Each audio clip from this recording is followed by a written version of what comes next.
बात होगी इस वीडियो में उन मेंटल चेंजेस के हवाले से जो ज़हनी सेहत को बहुत बुरी तरह मुतासर कर रही होती हैं। लोगों में, पेशेंट में सोचने समझने की सलाहियत मुतासर हो जाती है।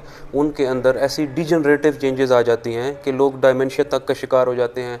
उनका जो कॉग्निटिव बिहेवियर होता है वो मुतासर हो जाता है। तो इस वीडियो में कुछ ऐसी डाइट्स के बारे में ज़िक्र होगा, अगर आप उनको डेली लाइफ में ऐड करें तो आप बड़े ईजीली इन प्रॉब्लम से टैकल कर सकते हैं और अपनी बिगड़ती हुई ज़हनी सलाहियत को मज़ीद बिगड़ने से रोक सकते हैं और इवन कुछ हद तक जो चेंजेस आ गई थी आप उनसे रिवर्स भी कर सकते हैं। सारे फहरिस्त हैं नट्स।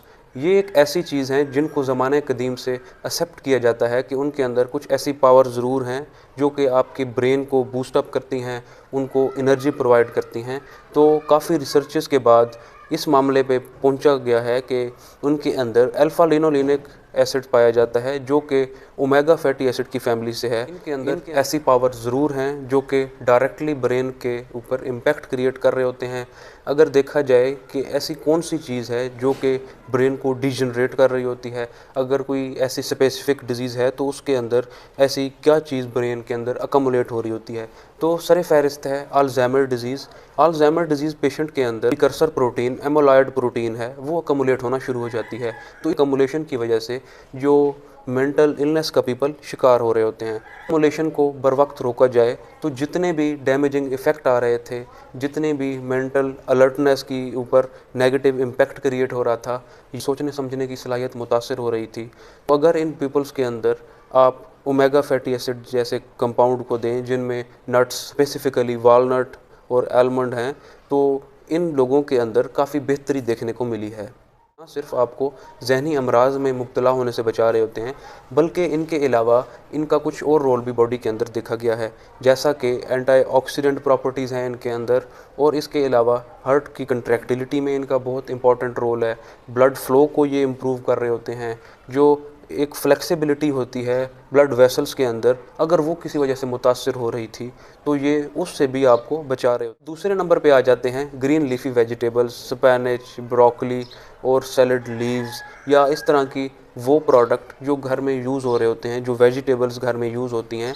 तो अगर उनको देखा जाए उनके अंदर भी ऐसी प्रॉपर्टीज़ हैं जो कि ब्रेन के फंक्शन को प्रोटेक्ट कर रही होती हैं। विटामिन के, ल्यूटिन, फोलेट, बीटा कैरोटीन जैसे कंपाउंड पाए जाते हैं। अब इनका भी रोल वही है कि ये मोर और लेस वही काम कर रहे होते हैं कि आपके ब्रेन को डिजनरेटिव चेंजेस से बचाना है, उनको डायमेंशिया से बचाना है, या ऐसे कंपाउंड जो कि ब्रेन के अंदर अकमुलेट हो रहे थे। पेशेंट स्ट्रोक का शिकार हुआ था तो उसकी वजह से जो डिजनरेटिव चेंजेस ब्रेन के अंदर आई थी, या जो डेड न्यूरॉन्स थे, ये उनसे ब्रेन को प्रोटेक्ट कर रहा होता है, ब्रेन से ये निकाल रहा होता है, सेल्स की रीजनरेशन करवाते हैं, न्यूरॉनल कनेक्शंस को ये इम्प्रूव करते हैं। जो दिमाग का एक सेल से दूसरे सेल तक मैसेज जा रहा होता है ये उसको बूस्ट अप करते हैं, ताकि जो न्यूरॉनल कंडक्शन का प्रोसेस स्लो डाउन हो गया था तो ये उसको भी इम्प्रूव कर। नेक्स्ट नंबर पे है सी फूड, जिनमें सारे फहरिस्त है फ़िश के अंदर अनसैचुरेटेड फैटी एसिड्स पाए जाते हैं।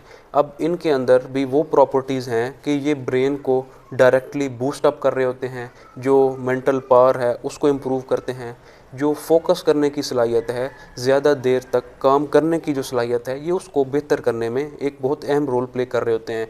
काफ़ी स्टडीज़ ने इस चीज़ को हाईलाइट किया है कि अगर ओमेगा फैटी एसिड्स जो कि फ़िश के अंदर डायरेक्टली एक सोर्स हैं फैटी एसिड हासिल करने का, अनसैचुरेटेड फैटी एसिड, अब ये वो फैटी एसिड हैं जो कि एचडीएल को भी बूस्ट अप कर रहे होते हैं, और जो न्यूरॉनल शीथ है, जो न्यूरॉनल पाथवे के ऊपर जो कवरिंग है, उसको भी डैमेज होने से बचा रहे होते हैं। तो इस चीज़ से ये अंदाज़ा लगाया जा सकता है कि आपकी जो ज़हनी सेहत है वो इसकी वजह से बूस्ट अप हो रही होती है। अब अगर फ़िश की बात की जाए तो उसमें specifically salmon fish, tuna, cod, ये ऐसी कुछ फ़िश हैं जो कि रिच हैं इन कंपाउंड्स में। अगर कुछ पेशेंट्स फ़िश से एलर्जिक हैं तो वो जो डिफरेंट कंपाउंड्स आते हैं, जो कैप्सूल्स आते हैं ओमेगा फैटी एसिड्स के, तो वो उनका भी इंटेक कर सकते हैं। लेकिन बेहतर ये है कि आप अपने जो डॉक्टर हैं उनसे कंसल्ट करके इन सप्लीमेंट को आप अपनी रूटीन में ऐड करवा सकते हैं। इसके अलावा flax seeds, avocados, berries, blueberries या स्ट्रॉबेरीज़ हैं।